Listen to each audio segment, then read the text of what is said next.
What is going on, guys? Noah Brewer here, back again with another video. And as you can see, we're in one of my favorite staycation spots, about 3 hours away from Phoenix. We're here in Sedona, Arizona, and today we're going to be talking about some different things that I did to increase the value of my e-commerce business before we sold it, that actually led to a successful LOI within 3 weeks of listing the business, and obviously having it go through and actually closing. So this was suggested after I made the last video on, buying and selling a business. Someone was asking, like, what are some of the things that you did to increase the value of it, and make sure that you got a good exit.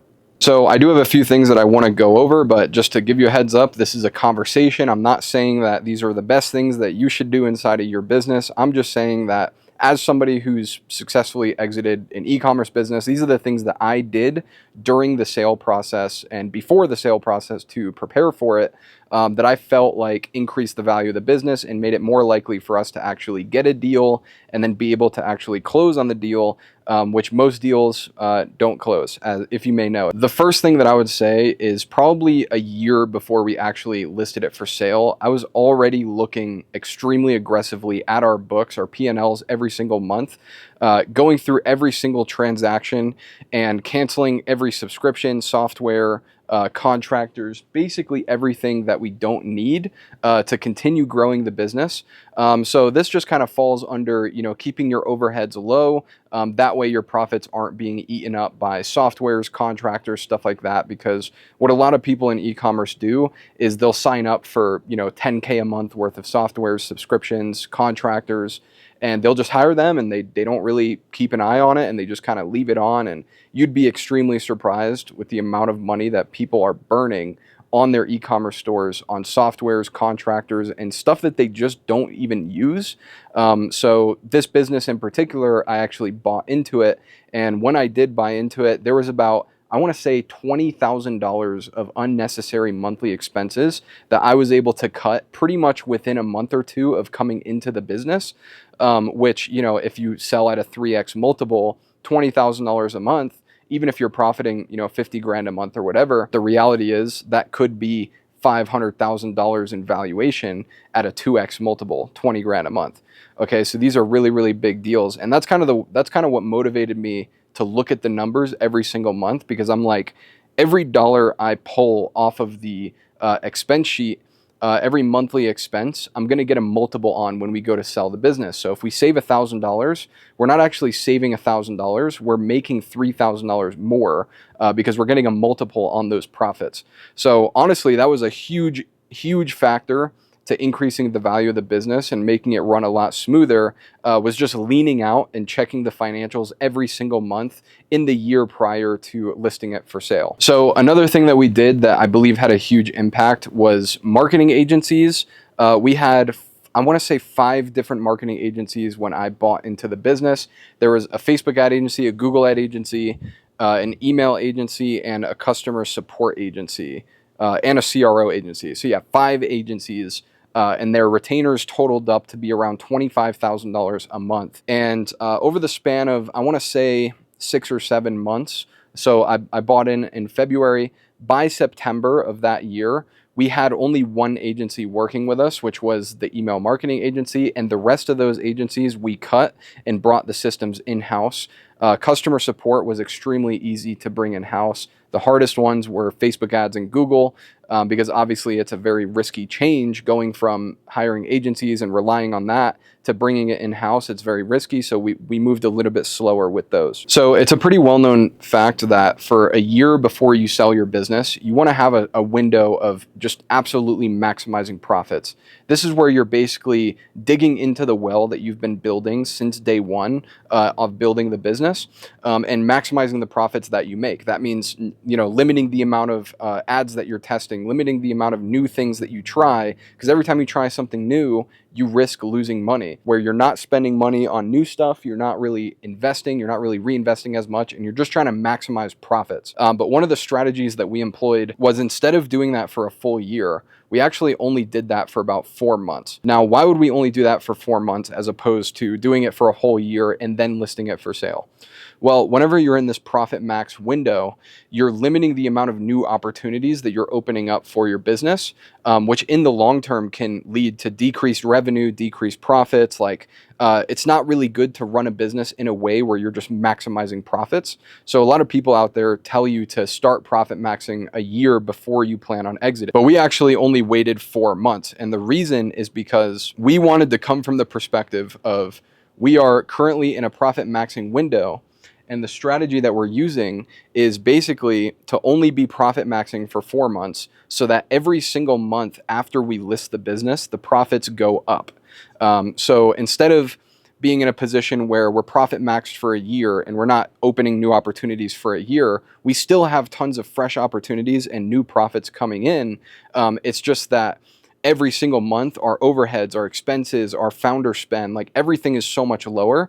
So as people are on the market looking at all the different businesses to buy, our profits are going up every single month, and the price of the business is actually going up every single month, as opposed to most people, if they list a business for sale, they'll actually lower the price every month, every other month to try and attract a buyer. Whereas our strategy was to list it for sale earlier on in the profit maxing stage so that we can continuously increase the price and basically send the message to all the buyers out there that every single month you don't buy this business, we're going to make more profit than we did last year, and the price is going up.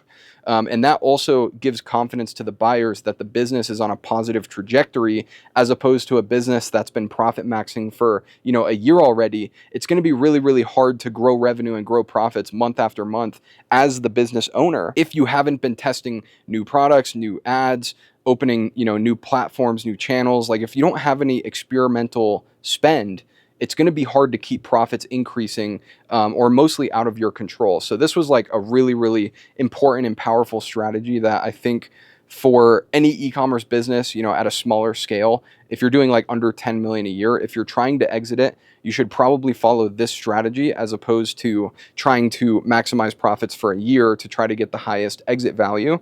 I think going the strategy of only profit maxing for 4 to 6 months and then increasing the price every month after listing it for sale is probably the strategy that I would go for again, on my next deal, because it worked. Now, another thing I want to call out that doesn't seem like that big of a deal, so I'm not going to talk about it for too long here, is documenting my day-to-day. Like basically, we had a task sheet where every little thing I did for the business, I wrote down. Think about that. You're buying a business and you have this huge Google sheet of everything that the previous owners did every single day for the last year, year and a half. It gives a lot of confidence to the buyers, especially during the due diligence process. And it also, like as a seller of the business, it made it extremely easy to create a financial story, which is, basically a story that goes with the numbers. Because if you just look at the numbers, it doesn't tell the whole story. They would be like, for example, why was profit low last April? I could literally go back to my task sheet and see every little thing I did in April. So it was really, really helpful as a seller, and it was really, really valuable to the buyer to be able to see and have this documentation of everything we did for the business, for the last year. And it also is kind of more proof that, we're being honest with how much time we're putting into the business and what is required to run the business and grow the business, because it's all documented. And that's also how I was able to document buying that brand, building it, and selling it inside of our Discord. So you can actually join my Discord right now. The link is in the description, and look at this documentation yourself. And it's extremely in-depth. Like literally everything we did is written down, and it's the same documentation that the buyers of the business got access to that they're using to teach themselves how to run the business and continue growing it. Now, if you ask our broker what the most valuable thing we did to actually get the business to the closing table and successfully sell it, he would tell you that it was getting undeniable books and doing an internal audit on our books. So we had hired, basically some cheap bookkeepers to do our books. And the year before I bought into the business, the previous business owner ran the taxes through kind of like a smaller accounting firm. And it was done a little bit shady. Like it was kind of up in the air if it was accurate. And my broker and the buyer of the business both noticed this very early on in the process. And they basically called it out. They said, hey, these books are not super clean, and we were going through SBA financing, so we had to make the call when we were like, I don't know, a month into, after listing, and we found a buyer and we had a LOI to spend, I want to say it was like $15,000 to get basically all of our P&Ls recreated for 2.5 years, 3 years, and also do an internal audit, which, it extended the process by maybe like a month or two. If we didn't do this, and you can talk to the buyers or my broker, probably anybody at the bank too, that if we didn't complete this before going to the closing table, it probably would have caused problems in underwriting, and the business probably would not have successfully closed. So the only thing I can say is that if you're planning on selling your business, plan to budget a good amount of money to go through and do an internal audit on all of your financials and make sure that they're 100% clean. Every single transaction has an answer. Was it for the business? Was it personal? Like, you need to be able to answer every single transaction, which, you can imagine, it could be thousands of transactions. So just be prepared. And again, if you ask my broker, this was probably the most valuable thing that we did prior to selling that actually got this deal done. So yeah, obviously there's a lot of things I can talk about on this topic, but we'll see how this video does. And if you guys like it, leave a comment, send me a message on Instagram, join the Discord, share it with a friend, whatever you need to do to send the message that you want more content like this. Obviously, this whole experience was an amazing learning experience, and I'm very open to sharing everything with you. I would love to interview my broker. I'd love to interview the buyer of the business and get, kind of his side of the story and his perspective on why he bought the business. The business is actually doing very well right now. It's actually doing better than when we were running it, which just makes me feel like an idiot, but I'm very happy for them, and I hope it continues on the right path. But yeah, that's it for this video. This is Noah Brewer, and I'm out. Peace.